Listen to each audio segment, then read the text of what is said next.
Welcome to the ShadowTale Project. Tonight's story comes from a house where the door should never answer the night.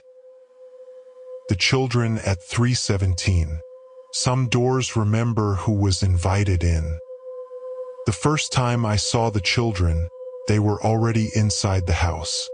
Not in the hallway, not at the foot of my bed. Nothing that simple. They were on a security recording from a camera my uncle had installed above his front door. The clip was dated 3 nights after his funeral. At exactly 3:17 in the morning, the porch light snapped on by itself.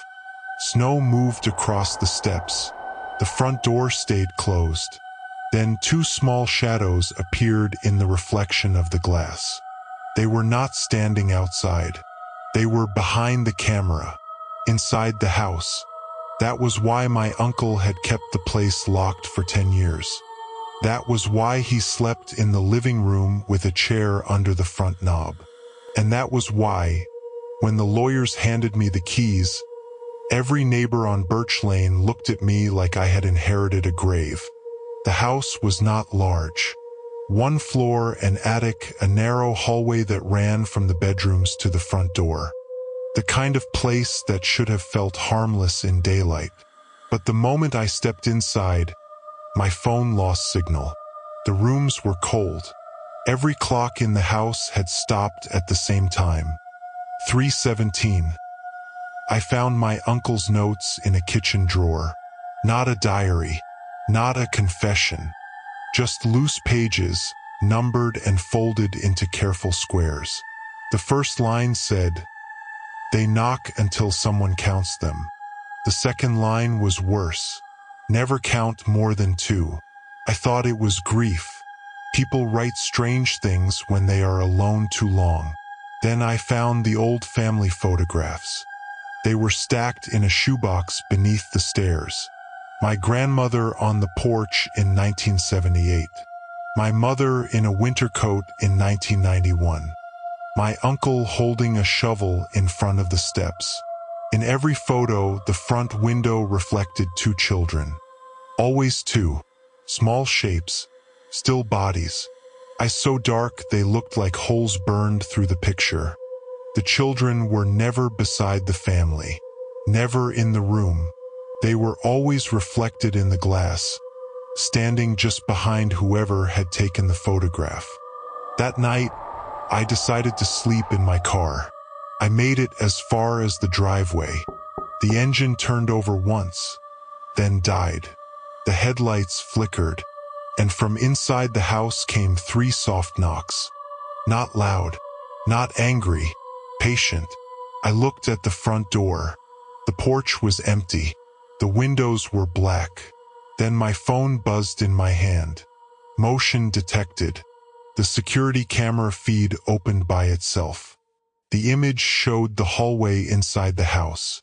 At the far end, near the bedroom doors, stood 2 children. They were facing the camera. Their faces were pale blurs, but their eyes were perfectly clear, black from edge to edge. The camera drew 2 little boxes around them. 1, 2. Then a 3rd box appeared between them. There was nothing there yet. Only empty hallway. Only wallpaper.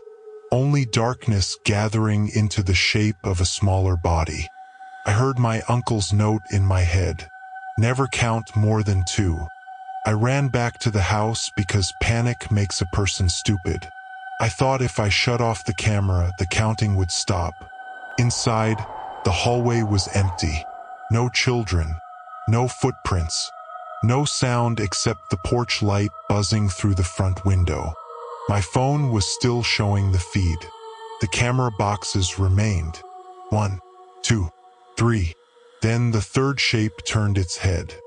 Not in the hallway. On the phone. Turned toward me through the screen. The front door unlocked itself. The bolt slid back with a clean metal click. The knob turned halfway. Stopped. Then came the knocking again. 3 soft taps. A pause. 3 more. But this time, the sound was not at the door.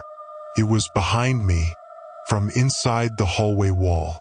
I found the attic stairs without turning on the lights. I do not remember climbing them. I only remember the smell of dust and insulation, and the beam of my flashlight shaking across boxes that had not been touched in years. At the back of the attic was a calendar from 1976. Every page had the same time circled, 3:17. Between October and November, someone had taped a newspaper clipping. 2 children had gone missing on Birch Lane during a snowstorm. Their mother told police she had left the porch light on for them. When she woke the next morning, the front door was open. There were no tracks outside, only 2 wet footprints in the hallway. Under the clipping, my grandmother had written, "The house let them in. Now it needs someone to let them out." That was the moment the attic door closed below me. Not slammed, closed, carefully, like a parent trying not to wake a child. My phone buzzed again. Motion detected. The camera showed the front porch now. Snow blowing sideways. The door open wide. No children. Then a figure stepped into view from inside the house. An adult figure. Tall. Thin. Wearing my coat. It stood in the doorway with its back to the camera. Then it lifted one hand and knocked from the inside. 3 taps. A pause. 3 more. The camera drew a box around it. 4. I left through the attic window. I broke 2 ribs falling from the roof and crawled halfway to the road before a neighbor found me in the snow. The official report says I was delirious. Says the house was empty. It says the camera malfunctioned because of the cold. I let them write that, but when they returned my phone, the final clip was still there. At 3:17, the porch light came on. The front door opened. 2 children stood in the hallway. Between them stood a 3rd child, smaller than the others. And behind them, at the door, stood the tall figure in my coat. It turned slowly toward the camera. It had my face. Not dead, not smiling. Waiting. The house on Birch Lane was sold 6 months later. A young family bought it. They painted the door blue. They put a swing in the yard. They left the porch light on for their children. I saw the listing photos online. In the front window, behind the reflection of the realtor, there were 4 shapes. 2 small, 1 smaller, 1 tall. And every night since then, at 3:17, my phone lights up without ringing. No message, no caller. Only a security alert from a camera that no longer exists. Motion detected. I never open it, because I know what waits on the other side of the glass. And I know that somewhere in the dark, something is still counting. Thanks for listening. For more stories, subscribe to the ShadowTale Project.